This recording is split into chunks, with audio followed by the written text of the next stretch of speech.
A catastrophic storm, one of the most powerful of the year, has slammed into southern China, forcing one of the largest evacuations in recent memory. This comes after the same typhoon carved a path of destruction through Taiwan, leaving a trail of death and questions about disaster preparedness.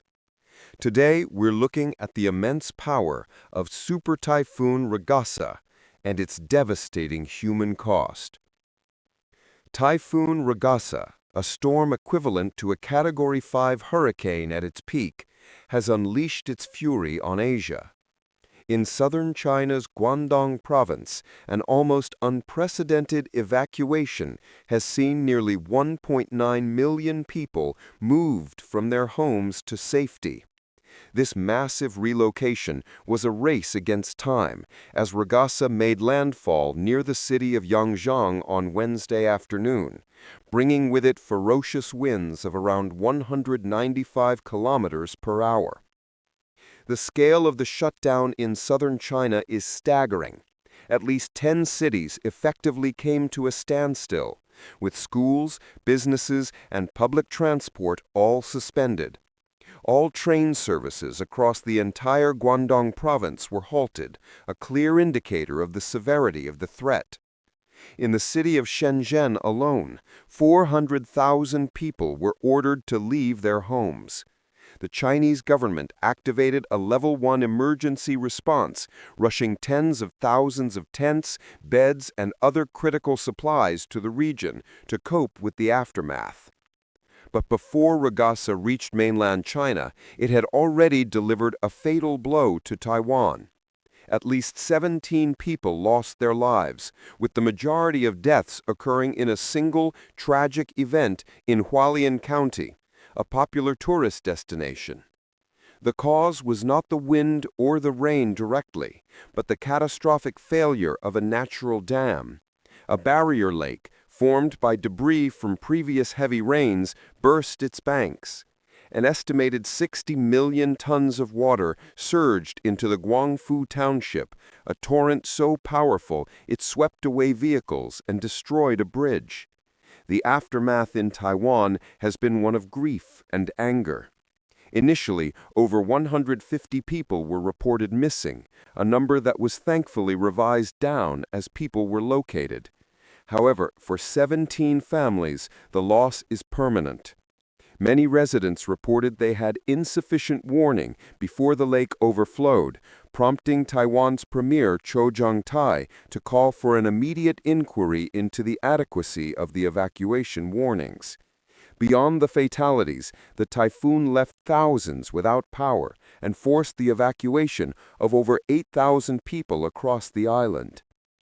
The nearby global financial hub of Hong Kong was also put on its highest alert. The city issued its number 10 typhoon warning signal as Ragasa passed just 100 kilometers to the south. The storm brought the city to a standstill, grounding over 700 flights and shutting down all businesses and schools. Fierce winds toppled hundreds of trees and even tore the roof off a pedestrian bridge. In a dramatic scene that quickly went viral, massive waves crashed through the glass doors of a hotel, flooding its lobby. At least 62 people were reported injured. The neighboring territory of Macau also faced significant disruption, with widespread flooding and power cuts in low-lying areas.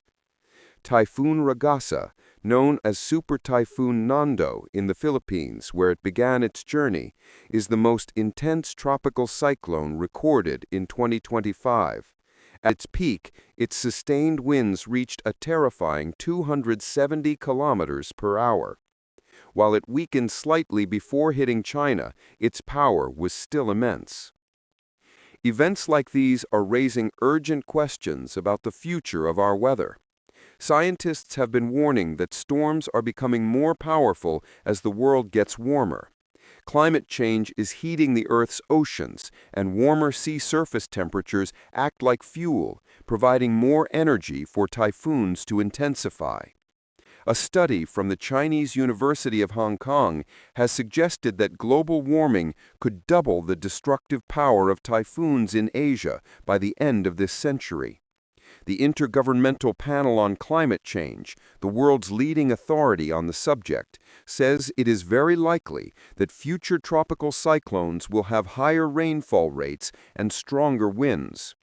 While we may not see more storms in total, the proportion of the most dangerous and destructive high-intensity storms, like Ragasa, is expected to rise. From the tragic, sudden flooding in Taiwan to the massive preemptive evacuations in China, the story of Ragasa is a powerful and sobering reminder of the growing threat posed by extreme weather in a warming world. A widely used over-the-counter pain reliever is suddenly at the center of a heated debate between the White House and the medical community. The Trump administration has issued new guidance suggesting that acetaminophen, the active ingredient in Tylenol, raises the risk of autism when taken during pregnancy, a claim major medical groups have called highly concerning and irresponsible. Here's what you need to know.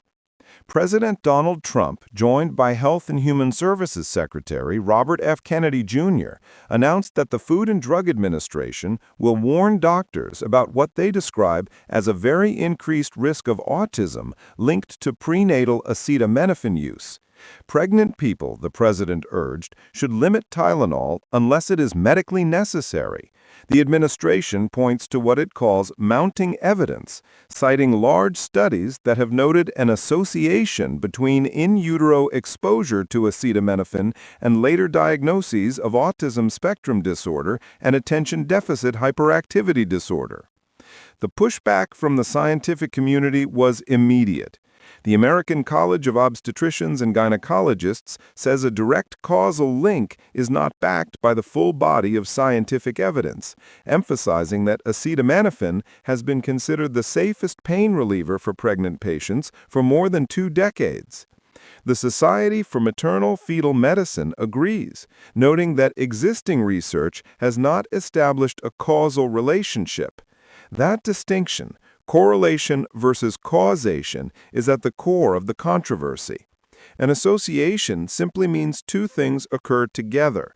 It doesn't prove one causes the other. Other factors, such as the fever or illness prompting someone to take acetaminophen, could be responsible for the observed link. The largest study on this topic to date underscores that point.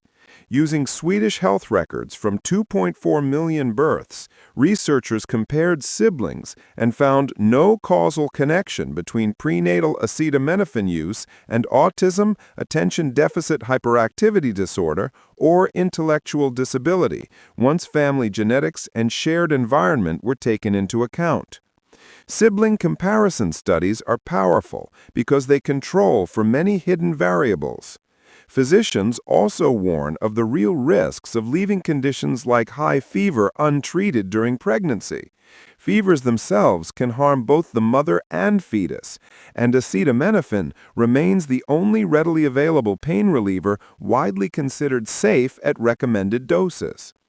Other common options, aspirin and ibuprofen, carry well-documented risks for the developing fetus, especially later in pregnancy. Even so, the Food and Drug Administration is moving ahead with a notice to physicians and plans to update acetaminophen's safety label to mention a possible association with autism while acknowledging that a causal link remains unproven. Kenvue, the maker of Tylenol, maintains that credible, independent scientific data continues to show no proven link between its product and autism. For anyone pregnant or planning to become pregnant, guidance from most medical organizations is consistent. Consult a healthcare provider before taking any medication. When pain or fever relief is necessary, acetaminophen is still considered the safest choice, and experts advise using the lowest effective dose for the shortest possible time. The autism community has weighed in as well. Advocates fear the administration's rhetoric could fuel misinformation and guilt, arguing that the focus should remain on support and acceptance for autistic individuals, rather than on identifying a single cause. Bottom line, this dispute is less about a pill and more about how science, politics, and public health intersect. As the Food and Drug Administration's labeling process unfolds and new research emerges, medical groups urge pregnant people to stay informed, question sweeping claims, and, most importantly, talk with their doctors. It's that time of year again, when students, parents, and campuses across the country pore over one of higher education's most watched scorecards. U.S. News & World Report has published its 41st Best Colleges list, and the 2026 edition offers a revealing snapshot of American universities, along with fresh reminders of the pressures they face. First, the headline numbers. Stability reigns at the very top. Princeton keeps the #1 spot among national universities, followed by MIT at #2 and Harvard at #3. Stanford and Yale share 4th place. Rounding out the top 10 are Chicago, Duke, Johns Hopkins, Northwestern, and the University of Pennsylvania. Among public institutions, the UC California system still sets the pace. UC Berkeley and UCLA claim the 1st and 2nd positions, respectively, followed by the University of Michigan, Ann Arbor. The University of North Carolina, Chapel Hill, and the University of Virginia are tied for 4th. What does it take to crack the upper ranks as a public university? Consider the University of Texas at Austin. It sits #1 in Texas, #7 nationally among publics, and #30 overall. 24 of its undergraduate programs land in the national top 10. 6, including accounting and petroleum engineering, reach the top 5. U.S. News cites graduation and retention as major drivers, and UT Austin's numbers are hard to beat. A record 4-year graduation rate above 75% and a first-year retention rate over 97%. Low average debt and strong alumni salaries round out a profile the rankings reward. Yet this year's list arrives amid turbulence for higher education. Institutions are juggling budget shortfalls, enrollment dips, and rising operating costs, pressures that have already led some campuses to trim programs and staff. Political crosscurrents add to the strain. Legal clashes over admissions, threats to federal funding, and state-level interference in governance have amplified concerns about academic freedom. On the horizon looms a demographic shift expected to shrink the pool of traditional college-age students. Meanwhile, public skepticism about the price tag and payoff of a degree continues to mount. All of this intensifies an old debate. How much weight should anyone give these rankings? Critics have long argued that the U.S. News formula can be gamed, favors wealthier institutions, and undervalues teaching quality. Misreported data scandals haven't helped its credibility, and in recent years, several professional schools have boycotted the survey outright. Still, the rankings wield undeniable influence over applications, fundraising, and reputations, creating what detractors call an unhealthy chase for prestige. So while the 2026 leaderboard may look familiar, the context is anything but. The numbers tell one story about select metrics. The larger story is whether colleges can adapt to financial, political, and demographic headwinds and convince families that the education they offer is worth the investment. The latest U.S. News report is a snapshot, not a verdict, but it keeps the conversation about the future of American higher ed squarely in focus.